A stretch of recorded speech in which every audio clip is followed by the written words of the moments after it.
Okay, so here's our basic rules for solving any kind of radical equations. Any equation that has a square root or a cube root or any kind of root in it. First thing I was going to do is I'm going to isolate the radical. We cancel the radical by raising it to a power. Remember, we are raising both sides of the equation to that power. Whatever your index was, or whatever nth root you're taking, you have to raise to that same power. If there's anything underneath the radicand besides just the variable, then from there, continue solving it until we reach simply the variable isolated. We have to go back and check our work every time. Alright, so let's see this in action. Number one, the square root, and it is square root because there's no index, so the square root of 2x plus 6 equals 2. The first step is to isolate the radical. I need the square root of 2x by itself, so this plus 6 needs to go. I need to get rid of the plus 6 by doing the opposite, minus 6 to both sides. Square root of 2x is, 2 minus 6 is negative 4. Right there at that point, I know I have no solution. So here's why.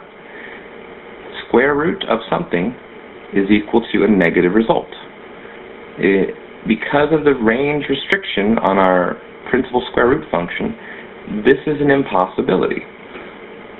But you know what? Let's go ahead and keep solving it out and see what happens. So to cancel out that square root, we raise to the second power. You do get 2x equals negative 4 squared is positive 16. Divide by 2, and you do get an answer of 8. That's what's called an apparent solution. It seems to be correct, but when we plug it back in, it's not going to work. And let's do that now. Check your work. So take your original equation, plug 8 in wherever you see x, and see if it's true. You get the square root of 2 times 8 plus 6 equals 2. Evaluate this. 8 times 2 is 16. So we're really looking at the square root of 16 plus 6 is 2. The principal square root of 16 is positive 4 plus 6.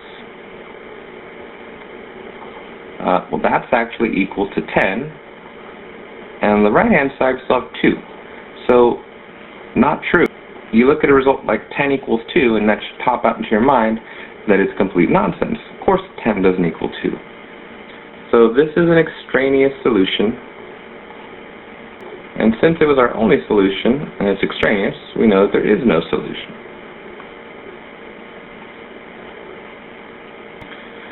Number 2 says 4 times the cube root of x minus 8 equals negative 12.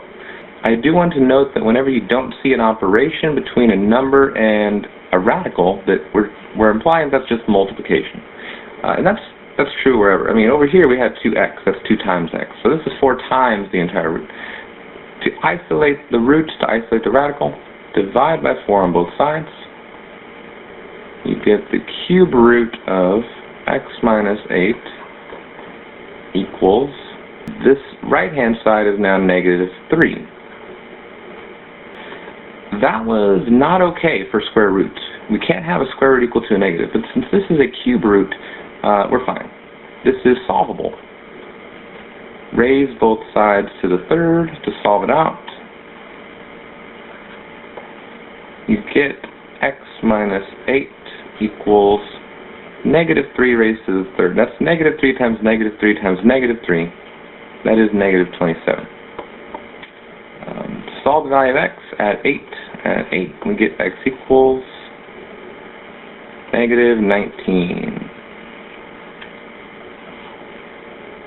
It's important to check your work. Is 4 times the cube root of negative 19 minus 8, is that equal to negative 12? Well, let's see. Negative 19 minus 8 gives me negative 27. So what we're really doing is we're taking the cube root of negative 27. The cube root of negative 27 is negative 3. So 4 times negative 3 is equal to negative 12. And that is a true statement. This is true. So we've checked our solution, we've checked our work, we know the answer is x equals -19.